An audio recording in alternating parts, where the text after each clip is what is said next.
there's more to Coca-Cola than meets the eye. Today, we're pulling back the curtain on one of the most famous brands in history. From mysterious ingredients and hidden scandals to influence over governments and claims of environmental harm, the story of Coca-Cola is more complex than just a bottle of soda.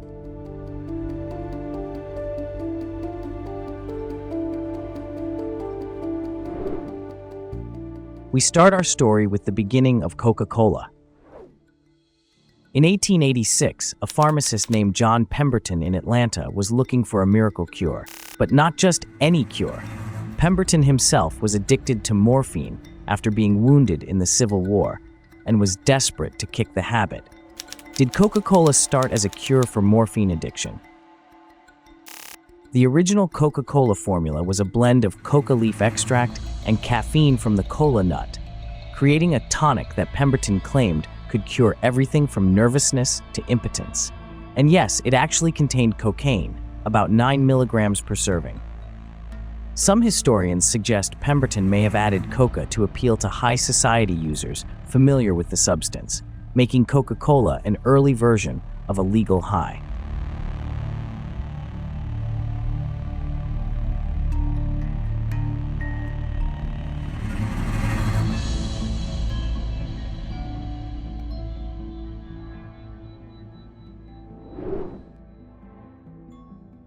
The cocaine conspiracy.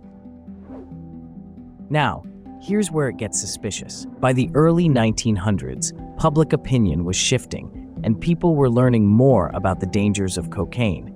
Under pressure, Coca-Cola began quietly phasing cocaine out of its formula around 1904, or so the company claimed. Did Coca-Cola really stop using coca leaves? Interestingly, Coca-Cola still uses coca leaf extract in its formula to this day.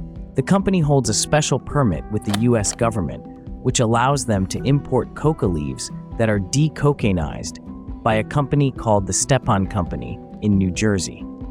The Stepan Company is the only facility in the US licensed to import coca leaves legally. Why Coca-Cola has this exclusive right has raised questions, and even some conspiracy theories about whether the real reason behind it is being kept under wraps. Did Coca-Cola keep some amount of coca leaves to keep that distinctive kick in its formula? It's a mystery the company won't comment on.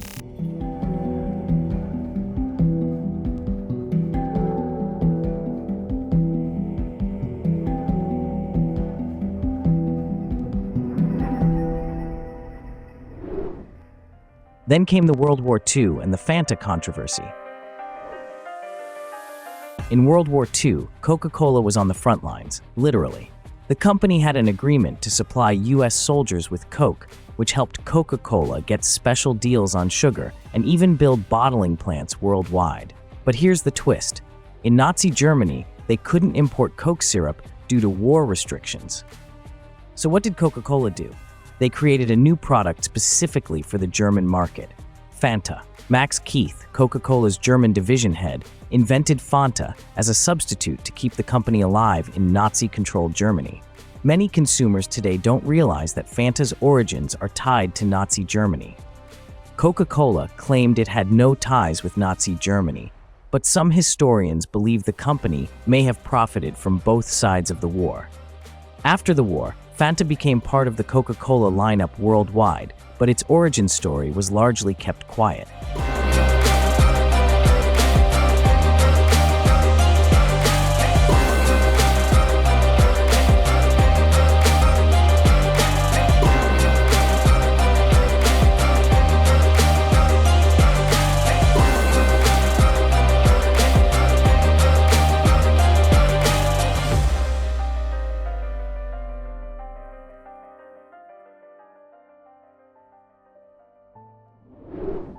Coca-Cola's environmental damage and social impact. Coca-Cola's environmental track record is far from clean. The company produces a staggering 120 billion plastic bottles annually. That's around 500 plastic bottles every second. And that's not all. Coca-Cola is consistently ranked as one of the world's worst plastic polluters. Then, there's the water crisis. Coca-Cola's bottling plants have faced accusations of depleting local water supplies, especially in drought-prone areas in India and Latin America. In 2004, in the village of Plachimada, India, Coca-Cola's water usage led to severe shortages, sparking years of protests. In some cases, Coca-Cola faced allegations of buying land near water sources and redirecting them exclusively to its plants, leaving communities with little to no water. The company's response? It often says it's working on more sustainable practices, but critics argue that Coca-Cola has done little beyond promises to reduce plastic or water use.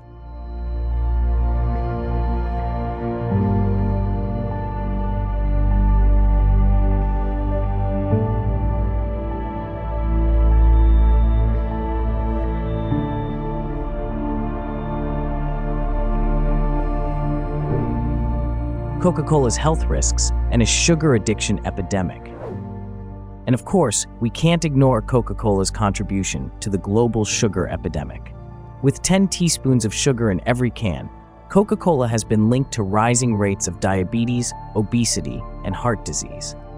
A can of Coca-Cola has 39 grams of sugar, more than the daily recommended limit. In the 1950s, Coca-Cola even hired scientists to downplay the risks of sugar and focus on other causes of obesity, like lack of exercise.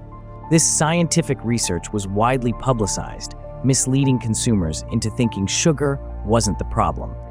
And it's not just in the US. Coca-Cola is accused of targeting developing countries with aggressive marketing of sugary drinks, leading to widespread health issues.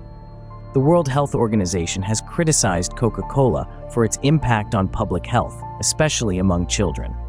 Despite this, Coca-Cola continues to fight against taxes on sugary drinks and regulations that would limit their sales.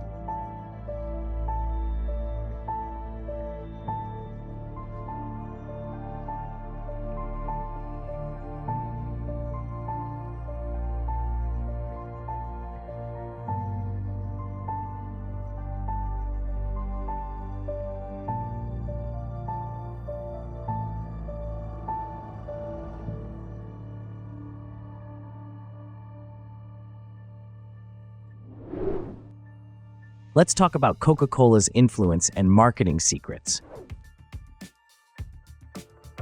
Coca-Cola's marketing is so powerful, it even shaped our image of Santa Claus.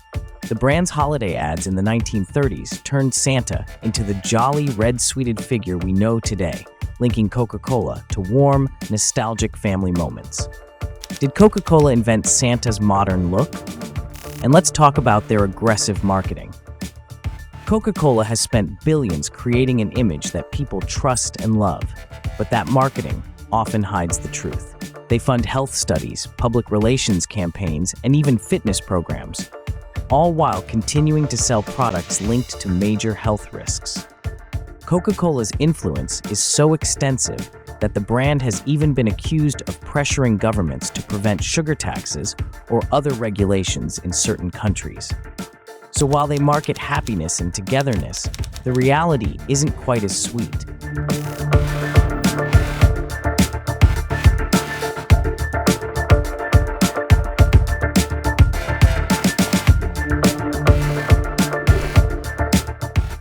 What's next for Coca-Cola?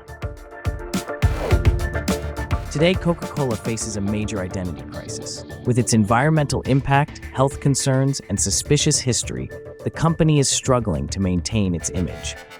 As consumers become more aware, Coca-Cola has tried launching green initiatives, but the impact is still debated. So, next time you open a can of Coke, remember, you're not just drinking a soda. You're tasting over a century of controversies, mysteries, and carefully constructed marketing. What do you think? Can a brand with this kind of history truly change? Tell us your thoughts in the comments and subscribe for more stories behind the brands we think we know. If you found this story interesting, don't forget to like, subscribe, and turn on notifications for more deep dives into the histories and mysteries of big brands.